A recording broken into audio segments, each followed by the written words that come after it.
Welcome to Women and the Businesses They Own, where we celebrate the journeys, challenges, and successes of women building businesses and lives they love. I'm your host, Sherry Hooper, and today's conversation is one that I believe will truly resonate, especially for those of you balancing career, family, and a deeper sense of purpose. Patty, I am so glad that you're here with me today. You bring over 25 years of experience in marketing, communications, and helping organizations grow and tell their stories. And I know there is so much more behind that journey. So before we dive in, could you please share a little bit more about yourself personally and professionally? Well, thank you for having me. I appreciate the opportunity to share with your listeners. Um, yeah, my name is Patty Riva. I'm owner of Riva Marketing and Events, and I have been in the events marketing uh, arena for many years, as you indicated earlier. And I just love it. I love just being part of the milieu of all these wonderful organizations that I've had the opportunity to help and serve with. A lot of my work has been in the nonprofit sector or the faith-based sector, and I just love it. I love to see people with a mission that are driven by their passion to do that kind of work. So I love it. It's not work for me. Unfortunately, you know how that goes. Sometimes it takes over and you don't have the balance. So luckily in my private life, I do have a lot of balancers that pull me back into their space from time to time. I've been married for over 40 years, which I'm Woo! very thankful and appreciate and love that I've been partnering with him for 40 years. Three children and my seventh grandchild on the way. So thankfully, Congrats. they are all, I know it keeps growing. My goal is 10, but I don't think my kids are on that same page. But yeah, I love it. I'm very thankful and blessed that they are, within 15 minutes of where I live. So we do get a lot of quality time with them, and I love it. It'll be 0 to 9 in ages. So Oh yeah, my gosh. busy, but wonderfully busy. So I love it. That's incredible. 40 years is incredible. Way to Yes, it go is something to there. celebrate. Yes. It is. It is something to celebrate because so many people take, they don't always get to stay with their partner for that long. In trueness to that, yeah. In some, I think I've posted this on Facebook before. People will say, "How have you done it for 40 years?" I said, "Well, no, not both of us wanted to quit at the same time." And there's just a lot of truth in that. I mean, hopefully, when you want to throw in the towel for marriage, he's there saying, "Nope, we got to work this out," and vice versa. So, yeah, not 40 years of bliss, but it's been worth the work. Let me say it that way. Yeah, I think that's actually very, that actually hit home to me. Almost a little goosebump moment there, actually, Patty, Mm, because I always think of it takes three in a marriage, you and your spouse. And, I mean, for us, I know it's God faith. having that third person in our marriage that you can always go to for biblical um, answers and maybe an obedience there and through faith. But I love how you just said if you're not both, I don't know how you said that now, something about you're not both ready to give it and throw in the Yeah, towel at the yeah. same time, because I guess that's the key. If you're both there, there's nothing to hold you together at that point. So Right, right. Absolutely. thankfully, Yeah. thankfully you both were opposite and could Yeah, rein each other in. I mean, it's really hard to pick yourselves up sometimes and go, really, we're going to start again. Okay, absolutely. And take you've 22. got if you lived in a vacuum and you could just work out your problems, but you've got, external factors. You've got children that, Yeah, don't cooperate or do cooperate. You've got pressures at work, which are highly influence how you yeah, handle your private life. And I think we've become a society where we don't have the balance like we had back in the day where we just left our work, right? We're constantly connected by social media, email, on a phone. yeah. So back in the day for my parents, it was you leave the office and that was that. You just didn't have the constant Ding, ding, ding. availability, ding, ding, ding. And we are programmed like Pavlov's dog to answer those emails. So, Yeah, yeah. yeah. Well, and also, you have now, after 40 years, you've built a legacy of 3 adult children, 7 grandchildren. If you get your wish, 10. So, Yeah. I mean, that's something to be said looking back that that's the legacy. That's the sticking it out. That's It awesome. is. It is. And, again, I'm going through it on the other end now as a grandparent and just letting that stuff roll that otherwise you would have corrected as a parent. But I kind of made a deal with myself. I wouldn't, when I started having grandkids, I don't parent them. And I don't give my adult children advice unless I'm Ooh, asked for it. ooh, So that is I say it's the art of keeping your mouth shut, which really is tough at times, but they're there, they can make the decision, and you got to let them do trial and error. I mean, we weren't perfect parents by any stretch of the means. So I just hope each generation gets a little bit better, but they're all awesome parents. I have no doubts their kids will continue to thrive. So I love that. The art of keeping your mouth shut, is that what you yeah, said? yes, yep, yep. Oh, if that actually might be the most profound thing I've heard so far. It's not easy. It is not easy. One thing that has stayed with me too recently is that when you reflect on parenting, it's just if you can just realize we're just kids who grew up and had kids, right? Yes, yes, There's no perfect answer. And I know that all the time, every generation wants to blame their parents for what they did correct, or didn't do. But correct. but we have to remind ourselves we're all just kids that grew up and decided we're gonna do this kid thing too. And Yeah, you yeah. know, And we so try our best. That's, we try our I, best. I mean, like I said, I have my faith and a lot of time in prayer about that. I mean, Yeah.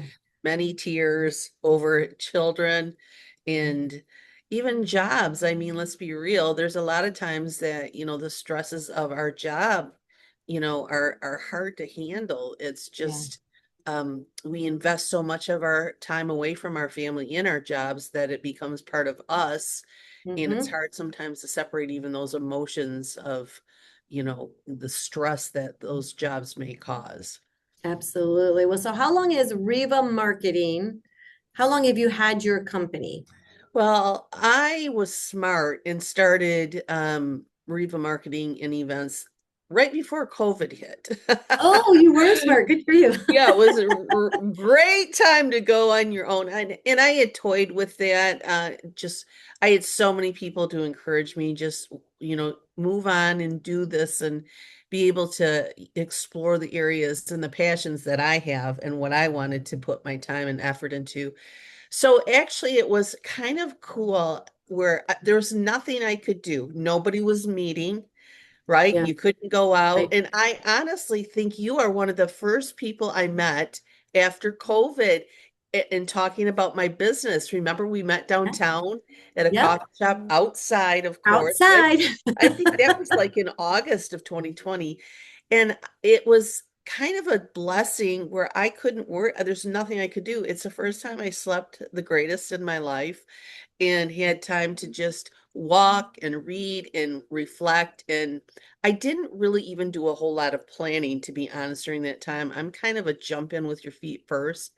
And I just had faith that God would provide the people I needed to continue doing what I do best. So really it launched in 2020. So this is year 6 of it. So yeah. Okay, well, that's fantastic because what I wanted to kind of lead up to was then, even though this is your business for 6 years now, you didn't just decide that you were going to start marketing just out of Oh, nowhere. I mean, your previous jobs. Tell us a little bit about your previous jobs, and I mean, did you know you wanted to be in marketing? Did you specifically look in the marketing field, or was there a moment where you just thought, oh, this is what I love, and I'm going to go find the job that suits me in the marketing world.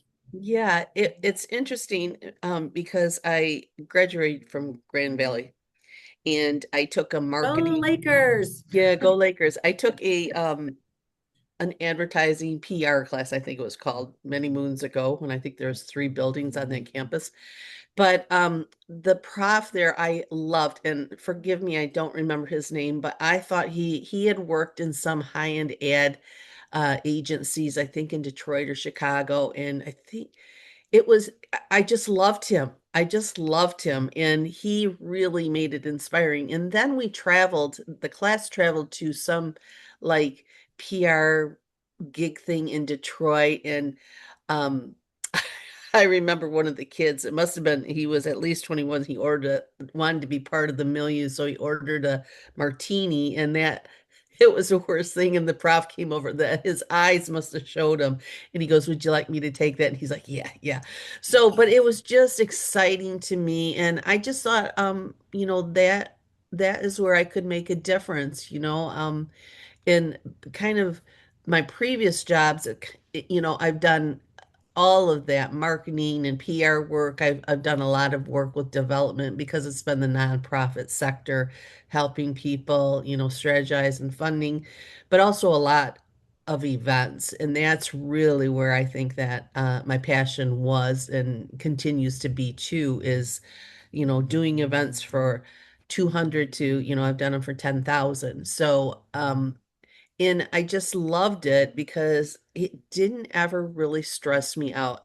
When I have 30, 40 things going on and people are coming at me with questions, it just does it's where I thrive, and I don't get stressed, and I've had any and every scenario go wrong at an event. It's so Oh, I'm power sure. going out, heat on when it's 90, and you name it, artists not showing up or getting stranded in the air because they can't make the flight, you name it. And you just, I think that's I've been blessed with that part of calmness, that I can be able to handle those things. It doesn't really bother me. And I love it. I love that energy that it brings. But I also, on the same token, love to help, nonprofits or, ministries try to do better and get their word out, and all of that entails to, be as successful for them as it is for their organization. Can you give us an example of what an event might look like? Is something here locally that people could maybe just kind of go, oh, that's what she does, a little bit more. So is there a big event that stood out, whether it was, I believe you worked at a radio station, or even, currently Right. with your own business? Give us an example of what you might organize or that somebody might recognize. I've done a lot of work in the Christian music industry, and I've Okay. done festivals. I've done the booking for all of those artists, and with different stages and a 3-day festival, which I love. Your feet are never clean at festivals. But I also, when I went out on my own and formed my own business, I wanted to be the voice of those that haven't really had a voice in the community, of being heard. And I think one of my first um, events in that was on body image for women, and it was something that I've dealt with one of my children, and I wanted to. I didn't know how to help her, and it was kind of a lonely walk, and there weren't a whole lot of resources out there. And so that really inspired me to say, if I'm hurting as a mom, there must be other women. And I think that it's even gone the other way in the pendulum, how it used to be body positive. Now we're back in thin is in, and if you're skeletal, that's even better.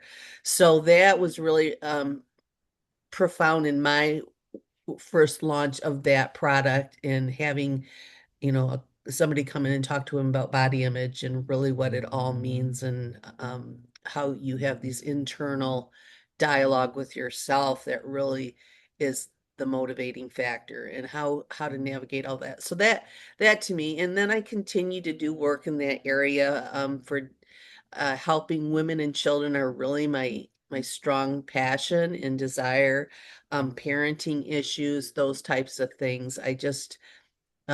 I think I've said my motivation is those that are suffering in silence. I think that people believe they are the only ones going through what they're going through, and we've become such a contained society we all have our own phones. We drive into our garage door, we shut it, or just get out of our car and go in.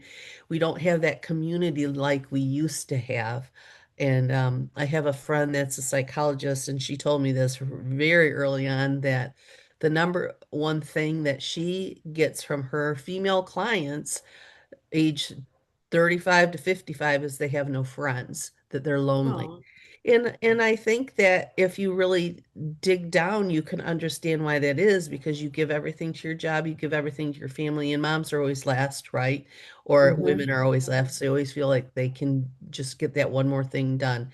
So that was pretty enlightening to me. So anything I can do to bring women together to support one another, to like pull the mask down and being vulnerable and saying, yeah, I'm struggling with this too. I think we just have a better sense of community. I think we all can encourage each other in those walks and lean on each other. Definitely sounds like it's a mission for you. I love that you are using, when you started your business, it's events and marketing, obviously, it's in the name, but it's the particular events that you're choosing to do that are so meaningful to you. I can hear that passion, to be Mhm. able to bring that. So, how do you actually market that in the community so that if it's a body image or if it's a parenting, I mean, do you partner with different organizations or how is it that you can get the word out? That's your own marketing. So you create your That's my event. own So marketing. maybe Yeah. you Instead of doing it for others, I gotta, I right. can do it myself. And luckily, if somebody was starting out, I'd say you've got to make those connections, right? Because you want to have organizations that have, donors or a good email list that they can also use their resources to get the word out to be able to have people attend these things. And it's not just so you have a great event or you're making money, it's you want the message to be heard. And so I do partner with a lot of nonprofits that have great messaging, and it gives them exposure as well because there's so many great organizations within, Greater Grand Rapids and beyond that have mental health disorders that help with, eating or family issues, whatever. So that's what you need to do. I also still am a firm believer in radio. I think radio is not dead as much as the younger generation, they tend to get into that fold sooner or later because they want to hear what's going on their way to school, dropping the kids off. Where is there an accident? You can't get that on satellite. They're not going to tell you there's an accident on 131. You're backed up for 45 minutes. So I do have a strong partnership with radio stations, which I think they're great. I love doing them with them. And again, through my events, I've created obviously a following and created my contact list. So yeah, it's you got to do it. Press releases, social media. You can't ignore that. That's just part of everyday promotions and getting the word out for marketing. So combo of all of those things. All of it. Yeah, you got to use it all in order to Mhm. fill your venue. And so I was thinking, as you were saying, you put together these festivals and these different events, and there's artists. I think you've done book artists to music artists. So you Mhm. must have a lot of autographs. Please tell me you have like a whole shelf of autographs. You know what? Again, I was blessed with that I don't care gene. I Oh, I never, I mean, any Christian artist you can name, I've seen, been with, talked to, whatever. It just never was my thing. It to me, and I started it very young. Anything is young now, right? But and my younger goal than was to me. get home as quick as I could to get to bed because I had to get up no matter if it was 2 a.m. that the event ended. I got up with my kids in the morning to get them off to school and go back into work. I don't do that now. I let other people stay that long.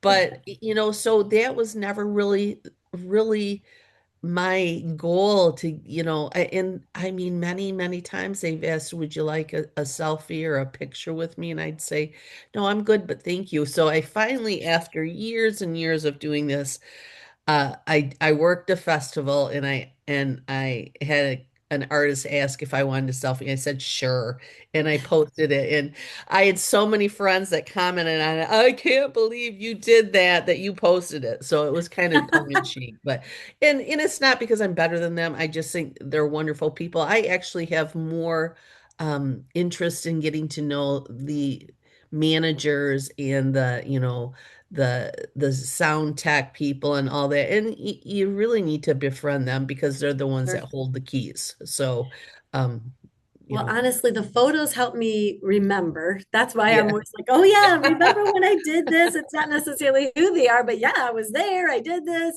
Sometimes we all need a little jog of memory.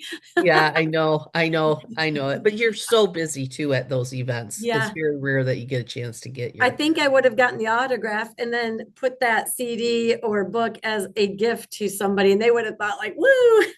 Oh, I did that. I had a lot of CDs that I was able to give, Yeah. because they always want, like, go pick out something at the merch table, whatever. So my kids had every t-shirt from every artist. And they got to a point where a lot of times I was very thankful. I would bring my youngest to these events, and they got to the point where they're like, we don't want to come anymore. It was really cool at first, but then it's like, no, It's not so cool not so anymore. cool. Yeah, I actually have to work. Yeah, you got to work. So. Well, as you're in this business and, basically marketing is kind of telling a story in a way. Like you're trying to, get the story out about the company and make people want to use that company. What do you think that people get wrong about storytelling, or what could they do wrong in the marketing world? Do you see something that just lands wrong? Yeah, I think there's two answers I have to that, depending on if it's a nonprofit that has donors and they're fundraising or just a regular business. I think the challenge with some businesses, they get very myopic.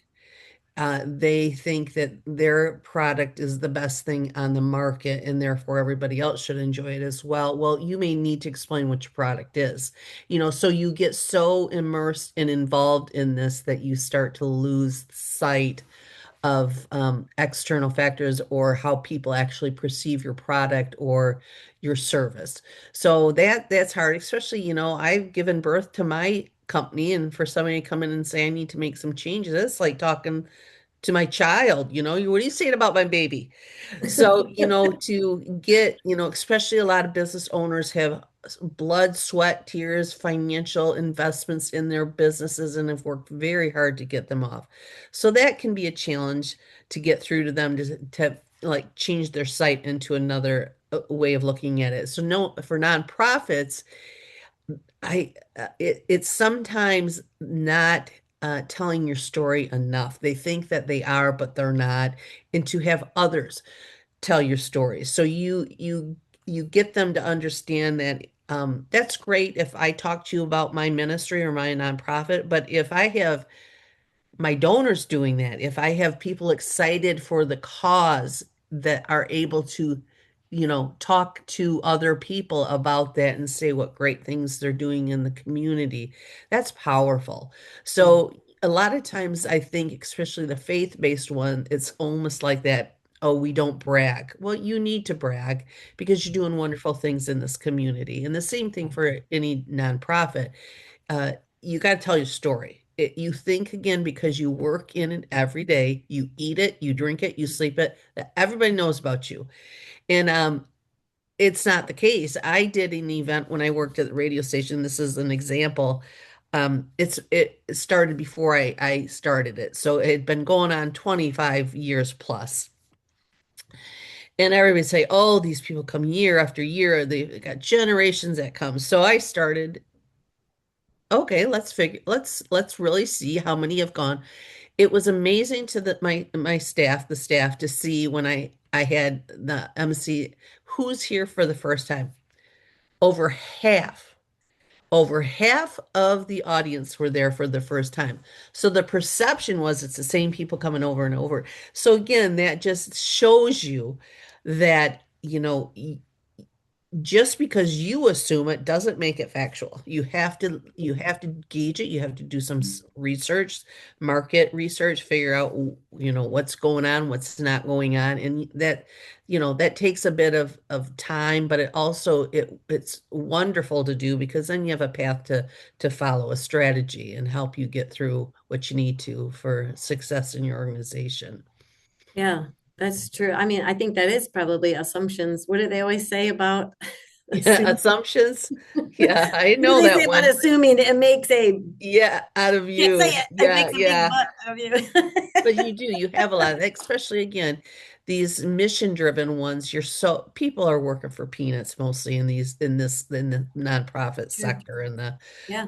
the faith-based sector. So, a lot of it is passion. And again, I'm going to tell you, your kid needs to get braces. You're going to take that personally, right?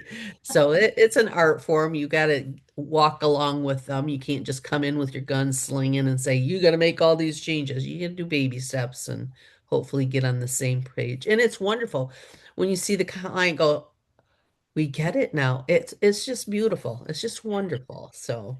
Yeah, it's an aha moment right there. You're An like, aha moment. Yes, right. I heard the angels sing.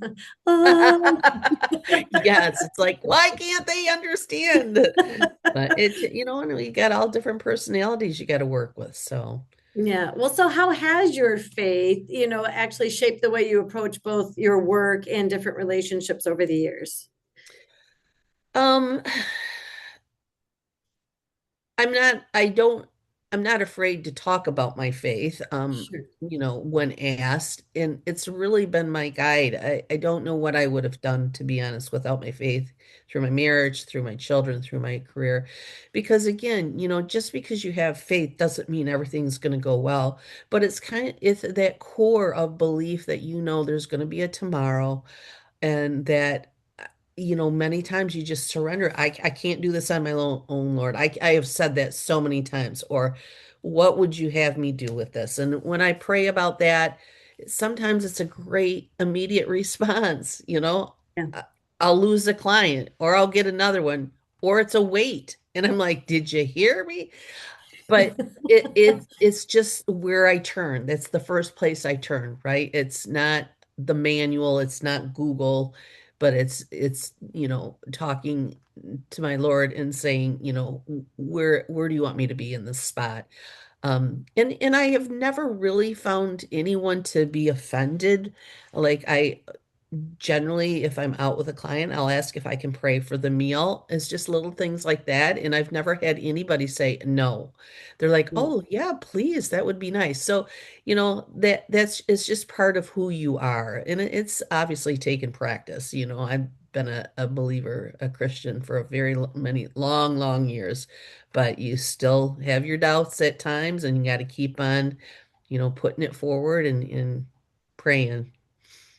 Yeah, I think a lot of times I've heard people that I know that have strong faith say, in their business, God's my CEO, right? Yeah. God's going to bring the clients, or if they're not good clients, or I'm going to make a decision with him, or I mean, and sometimes that's an easy flow. That should be, a lot of times how it is that we partner and like this is the way that I choose to live. This is the way that I choose to run my business, and but like you said, it doesn't take away the tough stuff. Sometimes there are still some things that just happen.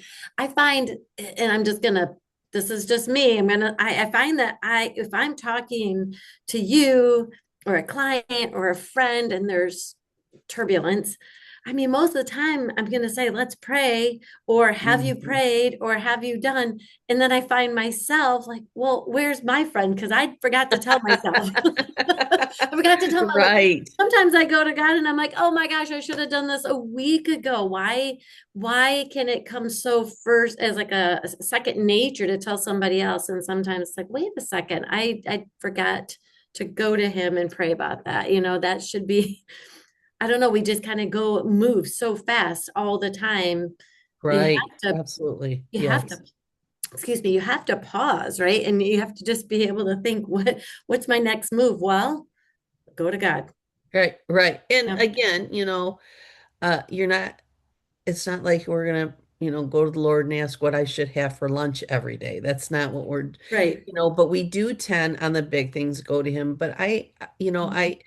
I also am a good one for thankfulness. I mean, that's a Oh, big yeah. part of who I am. I'm very, very thankful for just even the little things of my dogs, of, roof over my head. I mean, it really is truly the graciousness because, I don't take what I have for granted.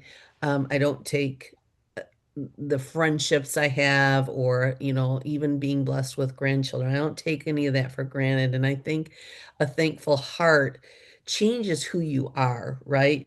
It changes your perspective of why me? Why didn't this happen to me? Why did this happen to me? And I learned early on that it doesn't do any good to dwell on that stuff. It doesn't. It just sinks you further, right? The Yeah. person that is either offended you or dropped you as a client or didn't show up for you, they're not thinking about you, right? They've moved on. So if you keep thinking about this stuff or it goes over in your mind, you're just robbing yourself of joy, right? So Yep. Yeah. you I know, not, absolutely believe not that. that I don't get angry or upset, but I learned many, many years ago, especially in my childhood, you got to let things go. You have to, it's not going to help you, it's going to hurt you. So, and I know it's hard. Yeah. I'm not belittling people that have had trauma in their life or anything like that. Not at all. And I know it takes work and therapy and all that. But eventually you have to bury it because it's only hurting you, right? It Yeah. continues to follow you through the years. Right. Right. Agreed with that. I agree with that. Well, so you mentioned, I thought definitely over 30 years. You're telling me you've been married to your husband, Rick, for over 40 years. So 40. 40. So, I mean, what is that partnership? You kind of mentioned a little, but I already love what you said earlier. But what else, has that partnership taught you about just commitment, growing together, and even supporting? I mean, I don't believe he's had his own business. You have your own business. What does that support look like? Kind of share a little bit about your relationship with him. Well, one of the things that I love about my husband, one of the many things, is he has never been threatened by my success or me being a woman of, with commitment and determination and, and being confident. Not that I'm confident in every situation, trust me. But for him, it's never been an issue. And I know many women struggle with that in the workplace, that these men are very condescending or they are, they're threatened by women. And he has never been like that. He's had women work for him and he's never had problems with that. So it's truly been a partnership, right? If- I was very blessed with a very hands-on husband. He way back in the days when we started having children, back, I think my oldest was born in 88, he was hands-on. It was just not a question. He did everything. And I had friends I remember early on saying, "Oh, my husband's going to watch so and so, and I can't leave him with so and so." And I'm like, okay, first of all, that's your husband's child. And what do you mean you can't leave him with him? And he's not babysitting, he's caring for his child. Right, So, right, he did everything. When I was out with my events or working late, he would get the kids all ready for bed, he'd feed them, he'd do whatever needed to be done, and vice versa. When he would get in busy times, he went back to school and finished his degree. And our kids were young, and we set up a pretty big rhythm. He was taking like two classes, working full time, coaching, and he would just come home, eat, and go up and study. I mean, that man was so dedicated. Uh, uh, and I was a single mom for probably 2 to 3 years doing that. I mean, but he was always there. He didn't do anything on Sundays. Sunday was his day with just the family and rest and no homework. So it just, you've got to give of yourself. You cannot take score who's done more, who hasn't, and huge communication. I mean, if something's upsetting me, we don't stew on that stuff. I mean, I think the longest I've ever gone being upset with him is overnight, and that yeah, I can't even sleep if we get in an argument. I can't, I just don't like that unsettledness. So, yeah, so it's again, like I said, when he's busy, I kick in. Vice versa. When I'm busy, he kicks in. So a lot easier now with all the kids gone. So it's been a It true is easy. partnership, and there's many times I don't agree with the direction of something, but I give in. And a lot of times he knows what hills he's not going to die on, right? He's not picking paint colors out for interior painting, period. It's not going to happen, right? So, and again, sometimes you just have to give up and say, you know what, this is not a hill for me to die on. Yeah, And I think you're truly in a partnership. If you're trying to please your spouse and your spouse is trying to please you, it makes it a lot better. So, it's true. That's some truly. really good advice for all of us. Yes, Yeah. I love that. Yep. And I can't imagine only one overnight. That's it. That's the No, longest. I can't. Early on, this is so funny. I think we were newly married and we got in some stupid fight. I have no idea what. And I'm like, you need to leave. And he's like, I'm never going to leave. I'm sleeping in my own bed. I don't care if you're mad at me, you can leave. I'm never leaving. And I thought that was pretty profound back then. So, that's never been an option, right? It's like, I'm sleeping in my own bed. It's like, I'm not leaving my bed and sleeping on the couch. It's like, you want to do that? You go do it. So, like, they actually kind of set the tone, to be honest. So Yeah, it right was from the good. get-go. That's You the right from the get-go. Yep. that's where it needed to land. Well, so what about, when you have your three adult kids and you said they all live close and you're really close to them and you have your grandkids. I mean, so what would be the definition of success for you now as you're in your own business, but you've got the adult children, you've got your grandchildren. I mean, it must look so different than when you're on the other side of it and your own kids and you're raising them and balancing to they're now working and finding that balance. But what does reflection, looking at where you're at, what does that look like today? Freedom to choose. That's what success is for me, is I'm at a stage in my career and my life, and I'm very thankful and blessed that I have choices, right? I don't have to do X. I don't have to do Y. And if somebody calls me because they've got a sick child that needs to be picked up from school and they've got one napping, it just brings me joy that I can go do that. Or if I'm just doing busy work or research, can so and so nap at your house while we run errands? Absolutely. So that I guess is my success. It's not the dollar amount. It's not the what big better thing can I do? It's being able to manage my own schedule and being able to say no to things that really don't give me joy. And I think that the younger generation is really embracing that better, and more effectively than my generation did. We just didn't have the choices. I remember one organization I worked for, you could only take sick time for yourself. So Oh, if your child was sick, you could not take a sick day for that. That's just how backwards it was, right? And this was a Christian organization. So, I mean, it's just, I'm a firm believer in if mama's happy, everybody's happy because she's got so many burdens. yep, And it's not a feel sorry for you. She just does. Her brain doesn't shut off. right. She's What's for lunch? Do we have stuff for lunches? What's in that backpack that I didn't read over the weekend? Oh my gosh, his shoes don't fit anymore. I mean, all of Yes, that. I've got to get the form signed. I got to get him a physical. I mean, all ages, right? His pads aren't washed from football, whatever it is. And it's yep, not that guys don't want to help. If I would say, hey, honey, can you blah, blah, blah? Absolutely. Men's brains just don't work like that. I think because moms and women's are more nurturers by design. Even if you don't have children, I think, my husband can walk by a chip in the wall and it doesn't bother him. I see it and it's like, oh my gosh, it's this big now. It's really only this big, but the more I walk by it, so, it grew, it grows. yeah, yeah. So again, I hope that the younger generation they have more balance of and say no to more things, this, contacting employees off the clock is insane to me. I mean, back in the day, if you're going to talk to me, I'm going to get paid for it.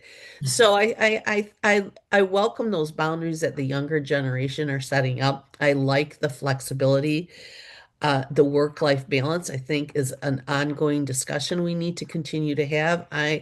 I hope in my children's lifetime that our United States of America, the most industrial nation in the world, has a better maternity leave policy. I mean, European nations have a year off. And I think what a great thing that would be for moms. They don't have to worry. The kids would be better, which makes better students, which makes better community, makes better citizens. It's just a trickle down effect. So I hope at some point we get stuff that help, we get policies and procedures that help, especially working moms. So hmm hmm That's true. I love that. Everything that you said was great, right there for it made me think more about moms just staying home, I guess is where my head was going too. Mhm. Not just a year, Patty. I Well, love, even you yeah, right. I mean, moms staying home and having the ability to live off from one it'd be salary for a amazing. while. I Yeah. do. I have a daughter that's a stay-at-home mom, and I I constantly praise her and her efforts because society is going to tell you there's not a lot of value in that. And I'm like, you are raising the future generation. There's a Yes. ton of value Yes. in that. And Yeah. not that working moms don't have that. I worked as a mom too. I stayed home. So I've done it all. I worked, stayed home full time, worked part time, worked full time. So I've done it all. And I can tell you, it it takes a lot, no matter what your circumstances in. And especially single moms, my heart goes out to them because they must be exhausted 365 days out of the year. Yeah. So yeah, I love the fact that we're looking for alternatives in the way that we can, a lot of work at home, great, love it. As long as you're doing your job, I don't care where you work from. You can work from a coffee shop, you can work in your car, I don't care. It's hard to be at home too. I remember, taking time off on a like a Christmas vacation or something when the kids are home. And instead, Yes. and I thought, oh my gosh, going back to work was like a vacation. Like I Well, mean, you're here and there's not the noise and the mom and I snack and you make a meal and clean up and it's the next meal and you clean up. yes, you're always, oh, I'm back to that with the grandkids. I'm like, do they not stop eating? I You know, just got the breakfast dishes done and I need a snack. I'm like, what? But again, too, I think that the nice thing about stay at home when I was there is I didn't have that constant lion. You yeah. should be doing this. You got this work to be done. Yes. You got this Yes. deadline.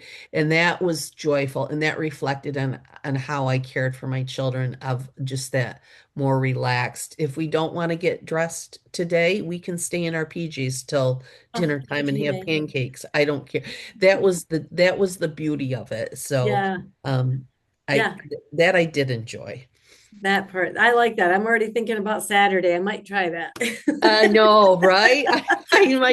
My daughter stopped over with my grandson just to pick up something. I think it was like 3 in the afternoon. I opened the door. I always obviously go out.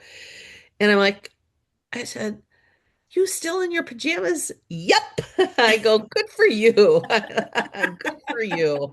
We That's all need great. a pajama day, right? Yeah, I'm going to start themes on Saturdays. I'm going to have theme Saturdays, like I we're know. I PJ know. day and stay home all day. I can't imagine actually staying home all day. So do Never. you like when I get home from work, I would immediately change, right? And that Right. kind of like says you're done. And it Yeah. just does something to your mood. I Yes. can't I remember like the days I couldn't do that because everything was going and I had to get the meal going and I'm still in my work clothes Yes. like at 8 o'clock in the night and like going, ew, ew, get out of these things, I gotta shut that off and get my yogas on or whatever. Yeah. Comfy clothes. Comfy clothes, comfy clothes. Well, so what would like everything that you're saying, is there anything more that you would touch on, just to kind of think about your younger self? What would you tell her about what really matters? Because I think we've talked a little bit about this. Have we left anything out? Is there anything else you would tell your younger self? Yeah, this too shall pass. You know, I've had to learn the art of not to worry as much. I'm tend to be a worrier more than I should, and it's taken probably the last 10 years where I've really been able to just, it's going to be okay. It, you have this false sense of security anyways when you worry, right? Worrying's not going to change it. You got to just take it as it comes. And I'm like, so be it. And it's funny because my husband has been such a non-worrier. He always just say, I don't need to worry about anything. You got us covered for both of us. So with my change over the years, I'm like, it's gonna be fine, honey. What, you don't need to stress out about that or whatever. And he's like, now look who's changed here.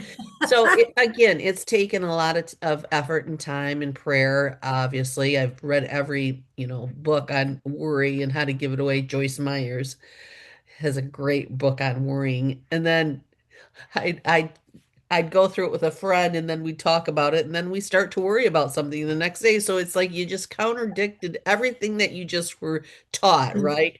So it's been a process, but again, nothing lasts forever. I always say this, nothing's as good as it seems or bad as it appears, right? Nothing's as good as it seems. Like you got it all. Nope, there's something around the corner that's probably going to give you a little hiccup, and it's never really as bad as it appears. There's always hope. That's the thing is there's always tomorrow. There's always hope. I'm not a pessimist. I tend to be more an optimist in saying, you know, well, how can we fix this?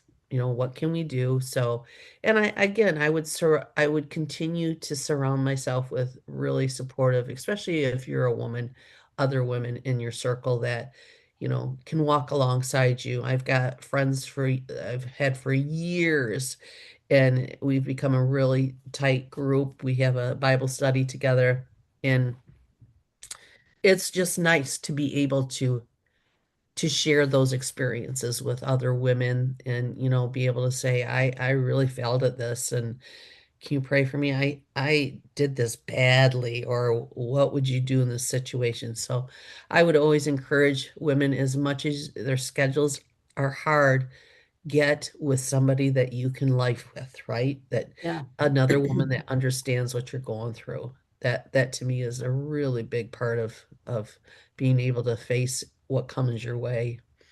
I would say when I'm part of those same types of groups, it's also knowing that you're not the only one. I mean, because Yeah, sometimes we absolutely. alienate ourselves thinking we're the only one that had this problem, or I don't know, whatever feelings that may come from that. And you find like, well, nope, most of the group did that too, had the Yep, same issues.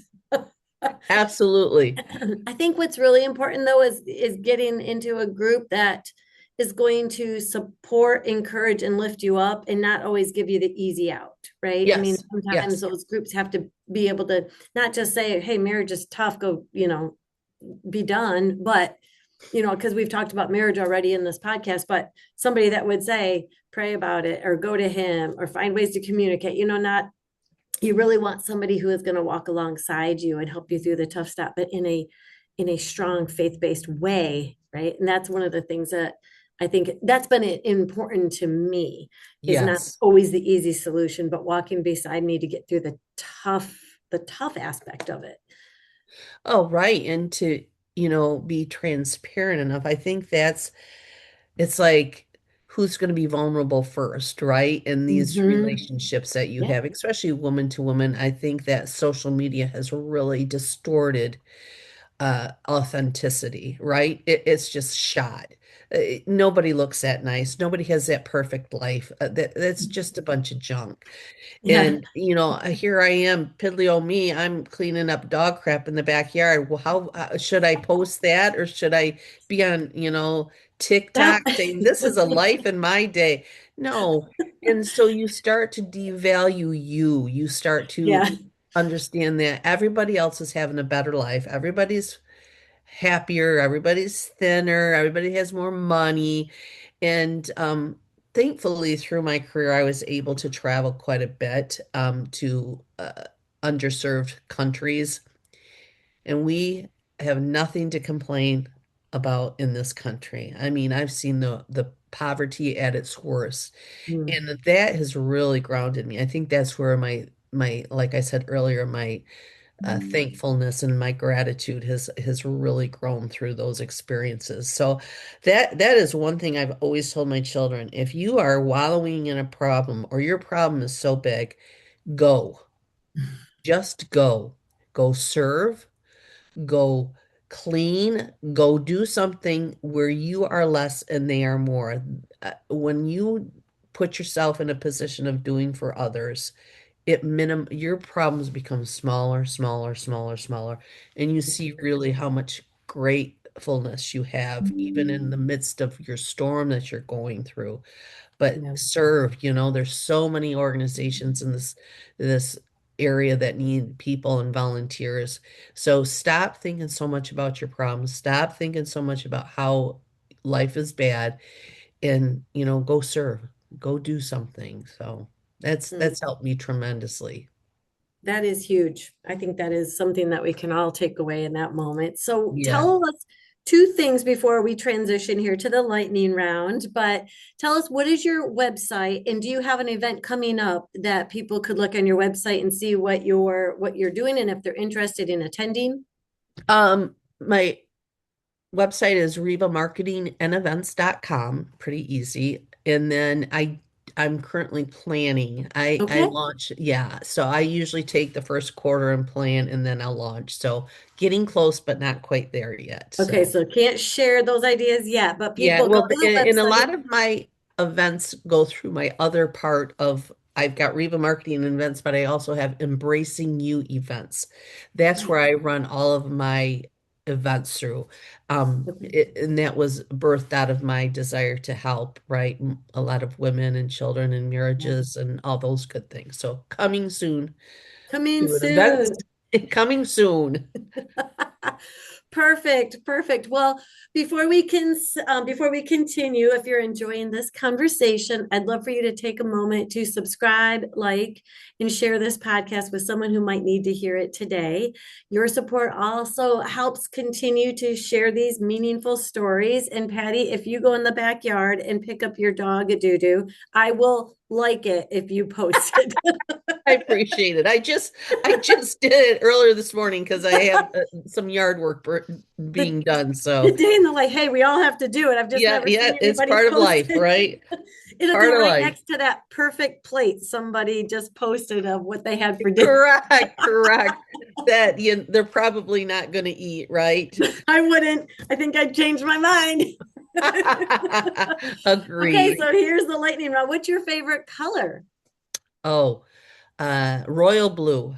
And how do you use royal blue? Where do you pick it? Is it your car color, a paint color, a nail color? Nail and like shirts. I have a lot of that and sweaters in that color. Well, it must look good on you then too. So that's great. Thank Royal you. blue. Royal blue. Love How it. about, are you an early morning person or do you like your late nights? Well, that's so funny. If you asked my group, they'd say no text for her. She's not going to respond to any group text before 10 a.m.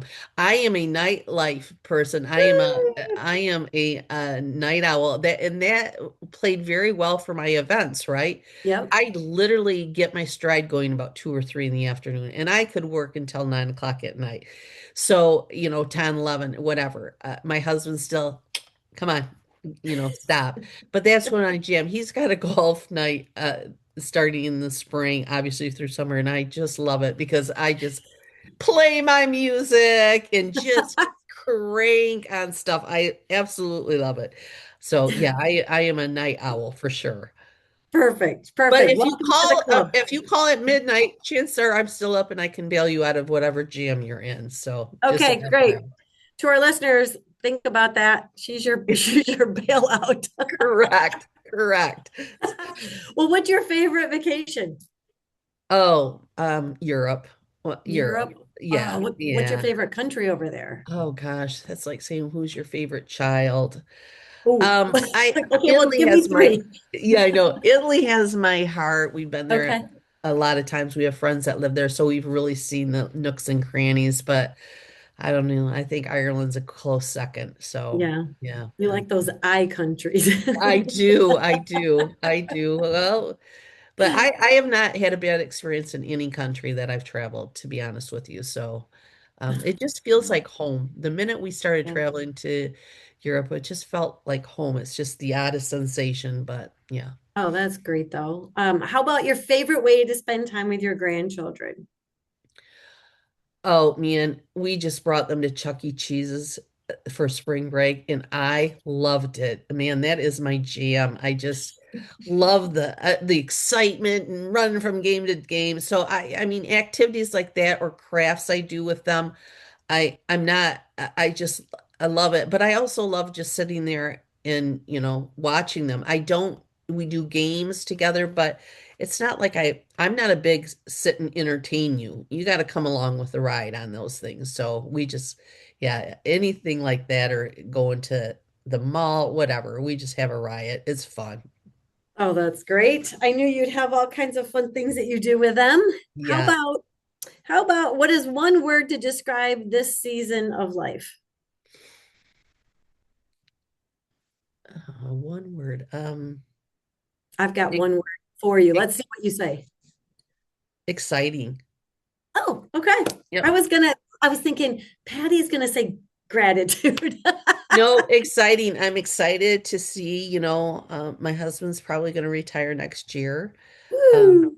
early retirement, and just I'm looking forward to travel and um, just where the Lord leads me in volunteering and I'm stepping on the board to a new nonprofit ministry here in Grand Rapids. I'm excited to see how I can help them and utilize my skills for that ministry. So I'm just excited and to see, I mean, I love like all these grandkids with all these games and yeah, I just love Oh, you it. mean sports games? Yes, I Oh, love it. Soccer's coming. I just finished basketball and if the rule is if I can make it, I will. If I can't, I can't. So I love it. I just love it. It's the pressure's off. It's not your son uh, catching the kickoff return. It's none of that stress, none of that stress. So you get to love it, laugh a little love bit it. more so when they're picking flowers on the soccer field and the parents are like, "Oh my gosh, get the Yeah. ball." Yes, yes, Stop picking 100%. flowers. You don't care. Yeah. It's like You I know. don't have to work on that shot with you because you're not my child. So it's nice. Okay, two more. What is a book or a message that has stayed with you? A book or message. I think that I alluded to that Joyce Meyer's Oh, you did. Yep. The Worry. Uh, that's really stuck with me, and I've listened to it on, audio. She's just so wise. I just love her. She's just wise, and she kind of says it the way it is. So that's really stuck with me through kind of reinventing myself. I think the cause and something for worry, the cause and cure for worry. Oh, the So causing cure for worry. Okay. yeah, Okay. so I've really enjoyed that book with her. And the last one is your favorite way to recharge. Cooking, love it. I Wow. love it. Just it relaxes me. Well, it's that, and I love to puzzle. Puzzling Oh, is okay. probably overcooking. Puzzling Okay. is.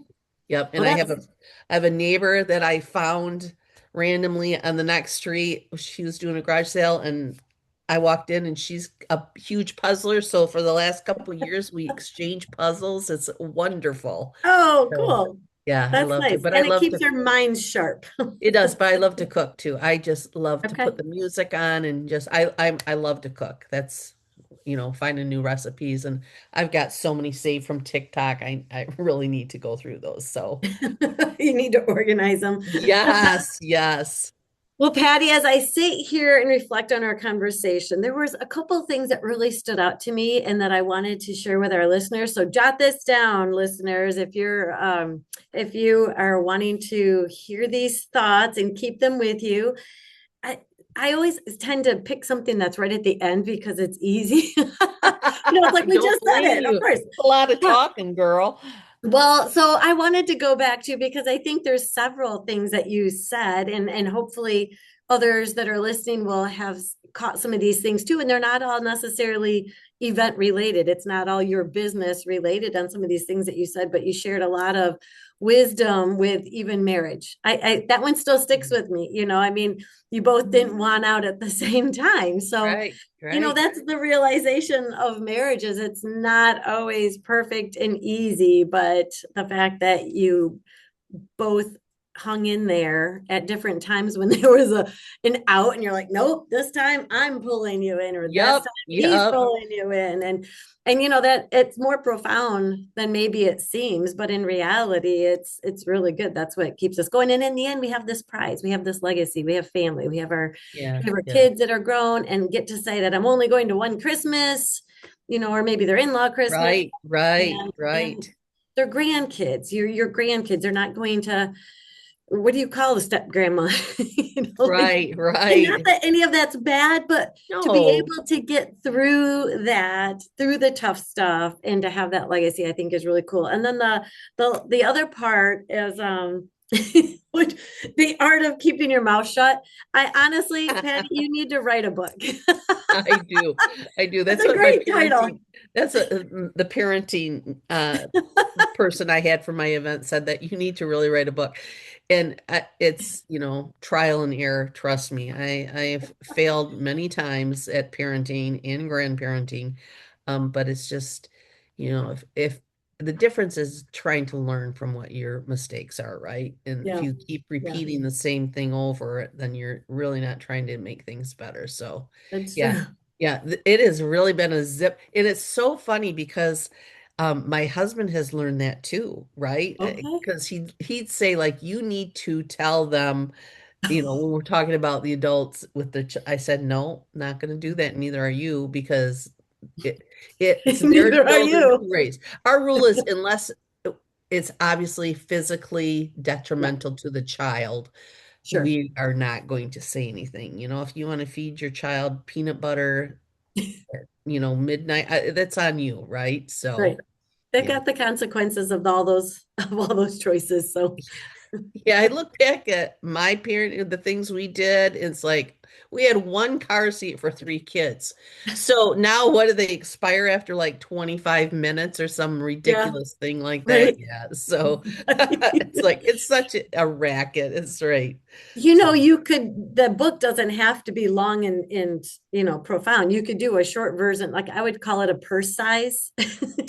So we could keep it in our purse, keep it with us. right, right. Just Grandma the art 101. of, What do we do? And again, still we're still learning, right? I mean, yeah. I had Oh, yeah, I mean, I had to deal with one of the children, one of the grandkids being blatantly dishonest with me. And it's like, you got to clear out the cobwebs and say, okay, what are you going to do? What's an appropriate response? And I know a lot of grandparents say they'll never discipline, never start where, and that's not me. If I see a blatant disregard for authority, I'm going to address it. Now, I will never spank my grandchildren. That's not my role. But, just words, gentle words of that was really disappointing to me that you weren't honest with me. And yeah, that hurt me. Th yeah, That's much more powerful than, you're yeah. gonna have a timeout or whatever. You So wait till your mama comes home. yeah, we don't do that. And I don't report if there's problems with the kids when I have them. I'm like, if it's bad enough, then I will say something, but don't ask me if they were naughty or didn't listen. I've handled it. So you go Right. enjoy yourself, right? You're right, because I parented you. I got this. I know. Sometimes our kids forget The that. best is one of my daughter will just literally sometimes just drop the kids at the back door and leave because she's so comfortable and she knows I know what I'm doing, which is it's really a compliment to me. I mean, Sure. They're old and enough to walk in, I'm gathering at this yeah, point. and it's nice for my youngest because she's going to have one here in July.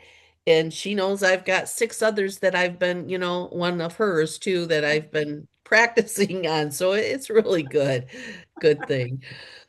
Oh, well, you have brought a lot of joy to this podcast today. Thank you. Thank you so much. And thank you for being part of women and the businesses they own. Your story matters. And today you told it beautifully.